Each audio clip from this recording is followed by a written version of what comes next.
Tasha, did you know Tommy was alive? Yeah. That scene at the funeral encapsulates everything that happened on this whole show. Ghost looking like he's seen a ghost, and in essence, I think the plot line of that was everybody is lying to Ghost. We're getting ready to recap Power Season 6, Episode 2. Careful for spoilers. Let's jump into it. But first, y'all know on this channel, we got to put on our +7 glasses of Power reviewing Sexy as Hell. I got the wife back on the thing. You want some Power glasses too? Yes, Or are you just going to show people your pretty eyes? No, I'll take some glasses. Let me give you these Chanel Coco things right here. Oh, they change every week. Yeah. Same glasses, Please be different sure to places. subscribe to this channel. Turn on notifications so when I drop videos, you get them. If you're new to this channel, the best way to navigate everything I cover football predictions, movie reviews, Power, all kinds of stuff. Just go to my YouTube homepage playlist and navigate. Let's start out from the very beginning, ladies and gentlemen. 50 lied to us. They ain't changed the damn song. What you got to say about that, honey? I didn't believe him in the first place. Why did you not believe I him? think when he said it, it seemed like he was joking. So I don't think he planned on switching it back anyway. Well, like one of my subscribers said, the essence of this show is not the song, but like another subscriber said, the song does get you into the mood for Power. And with Trey Songz, it does not feel like a struggle song. When Joe was singing it, it felt like a hard struggle. I'm trying to get it. Trey Songz sound like they already done got paid. How about you? Yeah, it definitely lightens the mood. Right. It's too sing-songy, too light, and so you do want it a little bit more kind of drama-filled, struggle voice song. Exactly. Now jumping into the show, we're gonna go frame by frame. The first frame you see, Ghost at the scene of the crime where he shot Tommy, and then we see him go in and meet Jason, and Jason don't immediately kill him. What was you thinking when you seen Jason trying to make a deal with Ghost?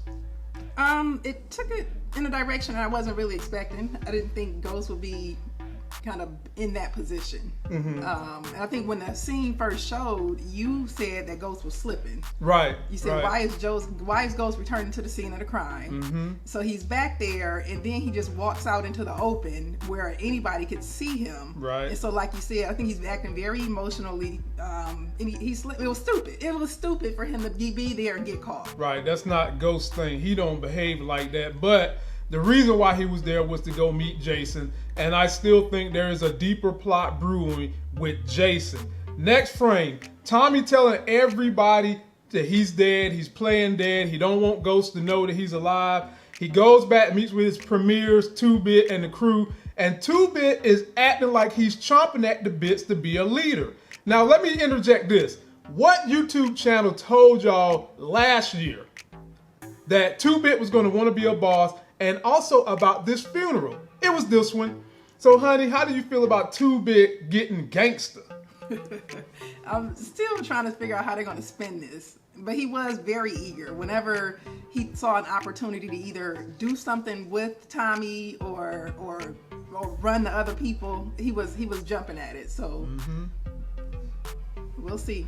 Yeah, I'm telling y'all, watch out for 2-Bit now. I done told y'all him and Courtney Kemp, they hooked up, which means his career is hooked up. Next frame, we see Tariq in his dormitory playing chess, and then his damn roommate gonna try to bring in some homeboy up there that wants to buy drugs, and Tariq goes off, you know, like his stepdaddy Kanan was teaching him. You play that chess, you stay a couple of moves ahead, and he went off on the roommate, which he then in turns turns the roommate into one of his premiers. What do you think? That whole scene just sets it up to let you think that, or let you see that he's turning into like a deep thinker. Like you said, he's being very strategic in what he does. He's not feeling somebody just new popping up on the scene. So it lets you know that he's thinking. Right.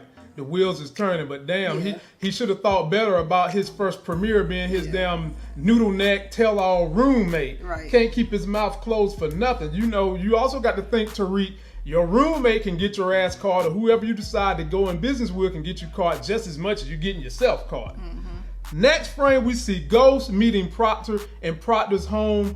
Proctor gets served by a warrant to come to court because the wife wants custody, and he tells Ghost it's now the right time for you to be going to your own divorce hearing. What did you think about that scene? It was interesting. I didn't think they were going to bring Proctor's drama back into it, considering he has there's so much other drama going on. Right. But you know they're not doing it for no reason. Well, Proctor is starting to become just as intricate to this detail as Angela was. He knows so much about Ghost, Tommy, and what's going on with Tasha. And what we are seeing is them putting pressure on Proctor to get him to be the person who can hold the glue together just like Angela. That's what we're witnessing right before our eyes. The thing is, how much pressure are they going to be able to put on Proctor before he pops? But right now, he's not demonstrating that he's going to. So No. He's already telling Ghost, we need to figure out a way to cover your tracks. So he's down to ride this thing on out. Right. And being loyal to Ghost. But you see he loves his child. Oh, of course. Now, when it comes down and it's going to be between Ghost and the child, we'll see. Next frame, Blanca and Donovan show up to Tasha's front door to confront her and ask her about Silver. And Tasha stuck her foot in her mouth and she lied to Blanca.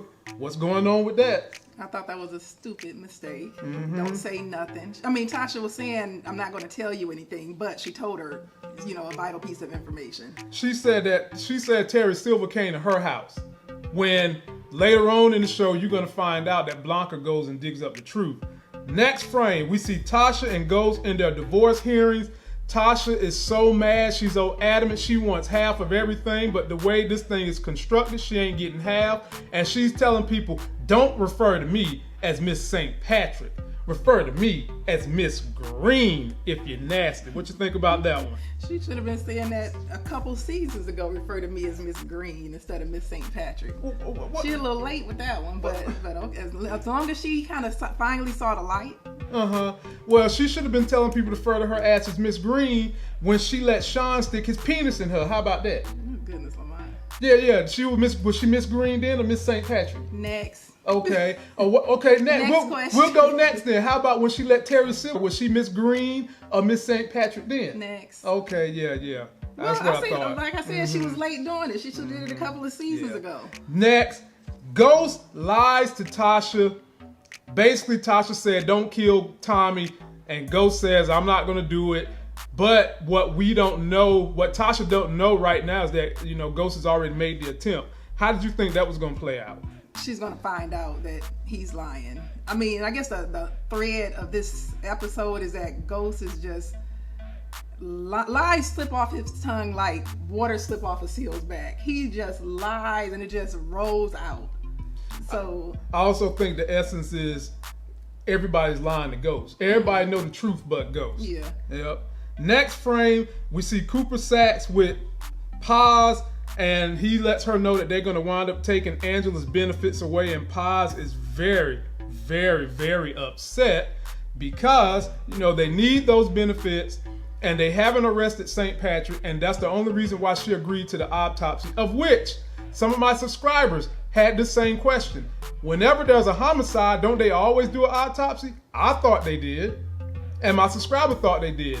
However, this is leading to the minutia that Angela is not dead, and there's something else in this particular show that lets me think Angela might not be dead either. But how do you feel about Cooper Saxe basically playing Paz? I think the whole point of that scene is letting you know that Paz is going to have her back against the wall. And so eventually she's going to have to. It's like what they're trying to put her in a position of where she may either do something dirty or find out something that she's going to have to keep hidden. Right, exactly. Next frame, we go see Tommy and Keisha, and we see Keisha's damn son who been held up somewhere for 6 years. We ain't never seen the damn son. He pop up looking like Crisscross. And while Tommy is at Keisha's house, Tasha pops up. Keisha says, "I don't want to deal with you no more," and slams the door in Tasha's face. Now, what is up with that? That's her girl. That used to be her best friend. Now she's slamming doors in her face. What you think?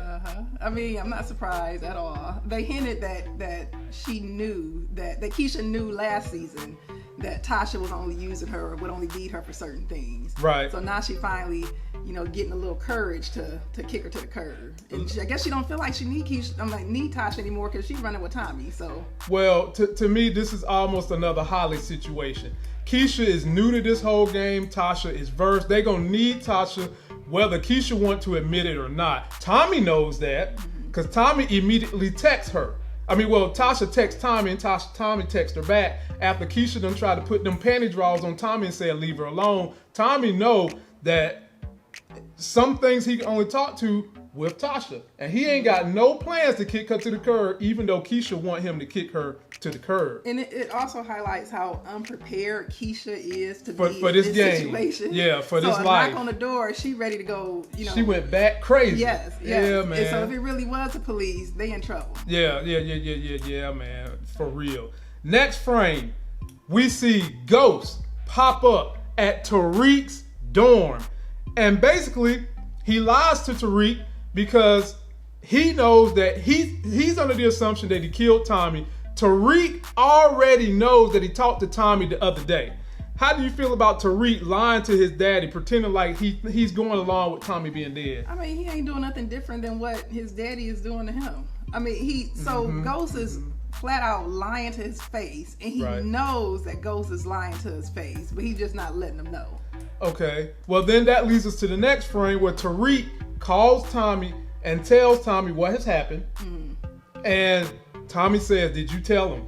And Tariq's like, "Nah, you dead in my opinion."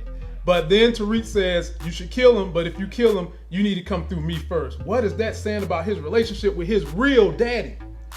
There is none. There is no relationship with his father.